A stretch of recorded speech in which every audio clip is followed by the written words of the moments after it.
Every now and then a game drops that feels like it shouldn't work, but kinda does. Star Overdrive is that game.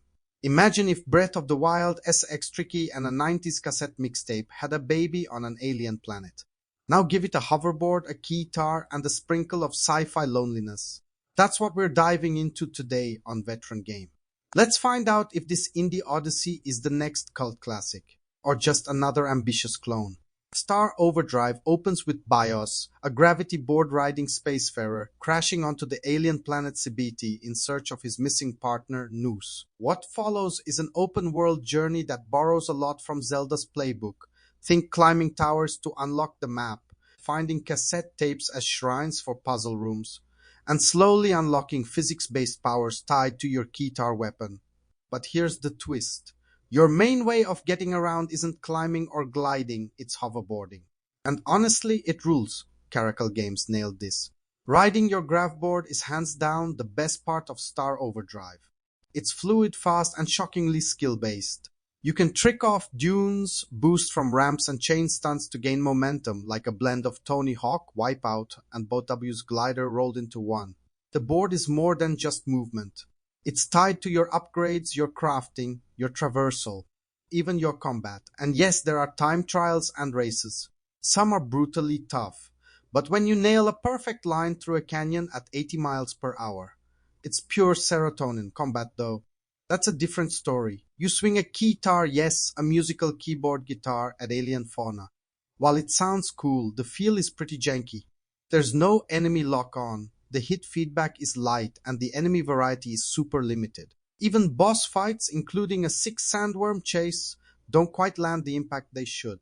Your keytar does double duty, unlocking powers tied to cassette tapes. These abilities like magnetic pulls, object linking, and time freezing are very reminiscent of Zelda's runes. They're clever, versatile, and tied directly into puzzle solving. This is where Star Overdrive shines again. Instead of giving you all powers up front like BOTW, it spaces them out across the story. And while that might feel limiting at first, it actually encourages you to explore and return to areas with new tools. There are mines, basically shrines, that disable your board and turn into puzzle box platforming rooms. Each completed puzzle grants you an upgrade point for BIOS. And yeah, some of these get really tricky in a good way. It's not Zelda level design, but for a small studio. The creativity here is impressive. Let's talk about the planet. Cibeti is beautiful in a minimalist way, cel-shaded pastel landscapes, ancient tech ruins, and the feeling of a lonely alien world. It nails atmosphere, but sometimes too well. The world feels underpopulated. There's not much to fight, discover, or talk to.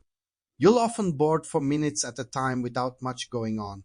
And while that can be meditative, it can also feel empty. The soundtrack tries to fill that gap.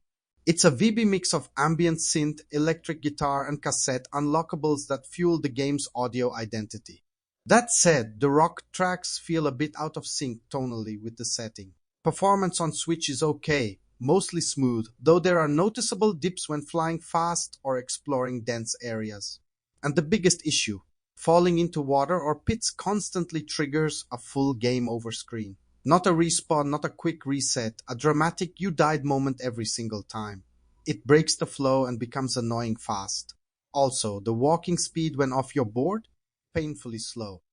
Clearly, you're meant to stay on your hoverboard, but when puzzles require walking, it drags. Star Overdrive is bold, it's beautiful, and it's wildly ambitious. But it's also flawed, uneven, and occasionally frustrating. Still, there's something undeniably special here. The traversal system is one of the best I've seen in an indie open world. The powers offer real creativity, and the world, sparse as it is, invites you to lose yourself in its lonely mystery.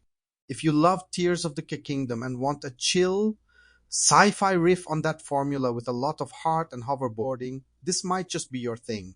It's not perfect, but it's definitely worth playing. This is Veteran Game. If you're into smart reviews, bold breakdowns, and retro to modern deep dives, hit subscribe. We ride deep and sometimes fast. Catch you on the next board.